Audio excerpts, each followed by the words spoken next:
Hello, happy day to you. Today I wanted to talk to you about the shape of life. Yes, life has a shape.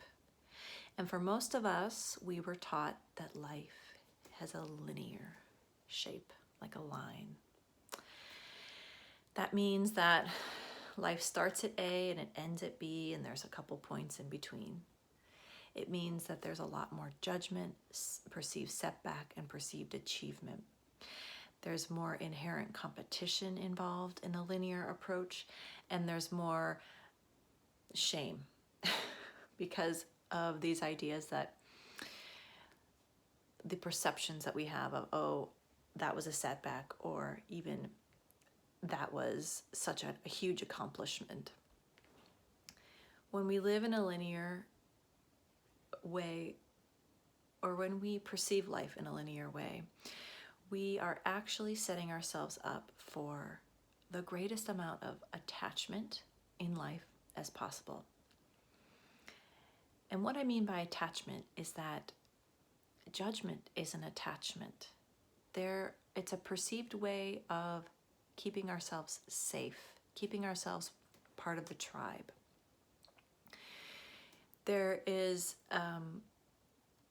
a deeply held ideal within the linear way of needing to have this competition and needing to have this dog eat dog, survival of the fittest mentality.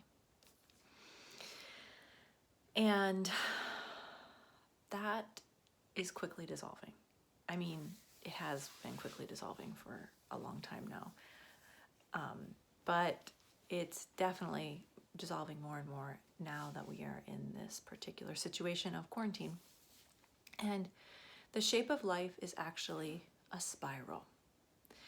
And this is one of the most hopeful things ever, because when you look at life as a spiral instead of a line, it means that you are constantly moving and changing. And not only are we constantly moving and changing, but we can't see the direction we're actually headed. We have to use other skill sets, such as awareness and intuition, that bolster our sustainability and our resilience as we move up the spiral, because a spiral is all curves. And so as you're moving along a curve, you're just seeing kind of what's right in front of you, and you can't know what's way ahead of you. The danger of a linear life is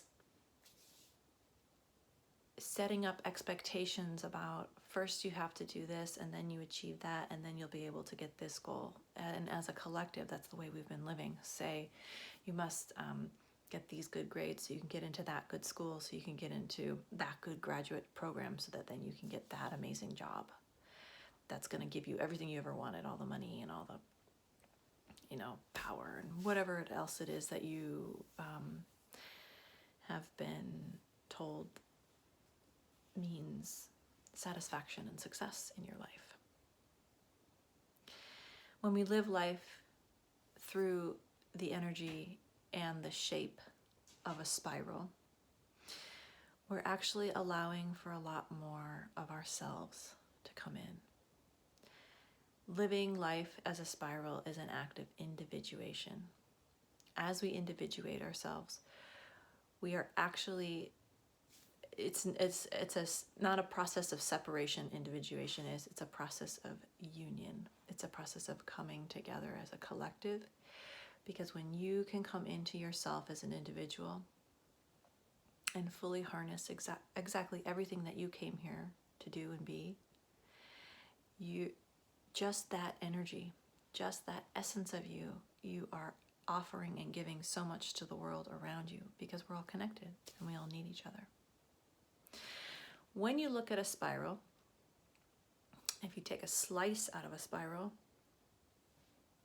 it looks pretty linear, huh? And I think that's what's happened over the millennia of us using time in this very linear way. It's very masculine to look at things in this A to B type of trajectory. And it's very feminine to experience life and to look at life as a spiral. However, if you've noticed, there is a slice of the spiral at each rung up, meaning it's a combination of the masculine and the feminine together. So whenever you feel like you are losing hope, or that you have made a big mistake, or that you didn't take that chance when you had it, or whatever regrets that living linearly can really bring you, try remembering that life is a spiral. And each turn of the rung, as we go up, we're going to encounter perhaps similar themes in our lives, but they're going to have a different flavor. They're going to have a different essence to them. And as we move, as we grow, because this is also, the spiral is also the energy and the visual of growth, each time we encounter those similar themes, each rung up, they are slightly diffused. And this is a really great way to track your own progress in your inner growth. Sometimes we, as seekers, are on the path for so long and we're doing so much work on ourselves that we just don't see exactly how much we've grown. And this is a great way to keep track of it. The next time that you run into a situation where it feels really familiar, but it's not, it is familiar. And take it into your meditation, take it into contemplation, and sit with how the flavor is slightly different. Maybe it's a little bit less diffused. It's not as overwhelming or traumatic as the first or second time that you encountered that theme. And this is how you get in touch with your karmic themes in your lifetime too. So as you sit with this idea that life is a spiral, I hope it inspires you to know that we are all constantly growing because we're all on the same trajectory. Every single one of us is encountering themes all along the way. Every single one of us is wondering if, like, what the hell is going on as we're doing it. And I hope it takes a little bit of the pressure off you for thinking you have to know exactly where you need to be, for regrets, for having regrets or missed opportunities. When you think of life as a spiral, there are no missed opportunities because it's going to come back around again, and it's going to come back around again exactly in the way that you needed at that time. The spiral is so nourishing for us. There's no backwards and forwards movement. There's only one way to go on the spiral. And each of our journeys are deeply individualistic and deeply unique in the way that we work. So today I have 3 ideas, 3 goals, action tips for you to take home with you. The first, next time that you're feeling a little bit of loss of hope, I want you to draw a spiral out. Just doodle it out on a piece of paper, put it next to your bathroom mirror, put it next to your bed, keep it in your kitchen, wherever it is that you are spending a lot of time, next to your computer at your desk. And have that be a visual reminder for you of where you are. You can even put a dot on it. Wouldn't that be interesting? Putting a dot on it where you intuitively feel that's you at this point. And as you move, visually seeing yourself going through those motions, seeing what is to come or what was to pass. 2,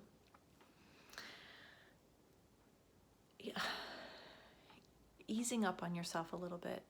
If you are having a lot of regrets, if you are having a lot of moments of hopelessness, again, look at your spiral. Just look at the shape of the spiral and know that you are exactly where you're meant to be, and whatever is meant to be is coming back around for you in the next rung, probably sooner than you think. And in fact, this more scared, or for me, it comes up in ways of like where I try to